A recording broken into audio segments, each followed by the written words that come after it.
গ্রহরূপে পৃথিবীর যে চ্যাপ্টার 1 যে চ্যাপ্টার আছে, এখান থেকে ইম্পর্টেন্ট কিছু আছে। পৃথিবীর আকৃতি চ্যাপ্টা, গোলাকৃতি, অভিজ্ঞত গোলাকৃতি, যেটাকে জিওড বলা হয়ে থাকে, বুঝেছ?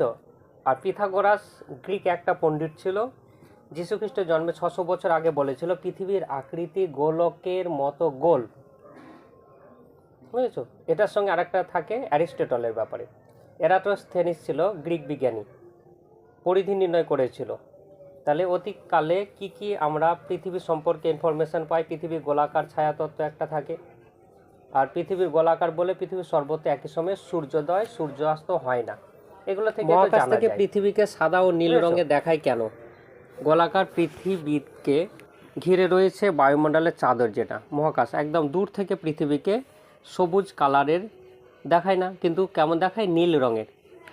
হচ্ছে পৃথিবীর বেশিরভাগ অংশই সমুদ্রের জলে ঢাকা, তাই পৃথিবীর বাইরে থেকে তার বেশিরভাগ অংশকেই নীল রঙে দেখা যায়। এই জন্য আমরা জানি তাকে নীল গ্রহ বলা হয়। পৃথিবীকে নীল গ্রহ বলা হয়ে থাকে। পৃথিবীর নিরক্ষীয় ব্যাস ও মেরু ব্যাসের মধ্যে পার্থক্য কত থাকে? যেটার আনসার হিসাবে বলতে হবে 43। নিরক্ষীয় ব্যাস আমরা জানি 12,757 কিলোমিটার, মেরু ব্যাস 12,714 কিলোমিটার। এর মধ্যে 12,757 থেকে 14 কিলোমিটারটা বাদ দিলে 43 কিলোমিটার হয়ে থাকে।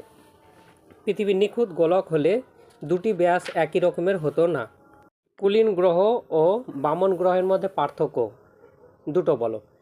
কুলীন গ্রহ বলতে প্রধান যে গ্রহগুলো থাকে আয়তনে বড়, আর বামন গ্রহগুলো হচ্ছে ছোট থাকে।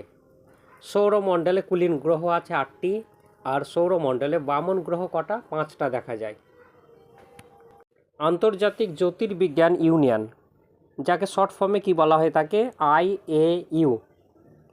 এটা গঠন হয়েছিল 2006 সালে প্লুটোকে বামন গ্রহ দেখার সময়। বর্তমানে সৌর পরিবারের প্রধান বা কুলীন গ্রহের সংখ্যা হচ্ছে 8টি, প্রধান সংখ্যা।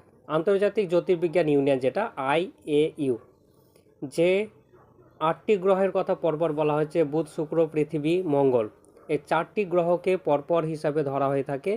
যে অন্তস্থ গ্রহ আর বহিস্থ গ্রহ বৃহস্পতি, শনি, ইউরেনাস, নেপচুন, এগুলোকে বহিস্থ গ্রহ হিসাবে ধরা যায়। সূর্যের সব থেকে কাছের গ্রহ কি? তখন বলবে সূর্যের সবচেয়ে কাছের গ্রহ হচ্ছে বুধ। তারপরে সেকেন্ডে আছে শুক্র, যে শুক্রকে আমরা জানি উষ্ণতম গ্রহ। মঙ্গলকে আমরা জানি লাল গ্রহ হিসাবে। বৃহস্পতির গ্রহের সংখ্যা অনেক বেশি, 80 থেকে 95টা ধরা হচ্ছে, পার্টিকুলার জানতে পারিনি এখনও।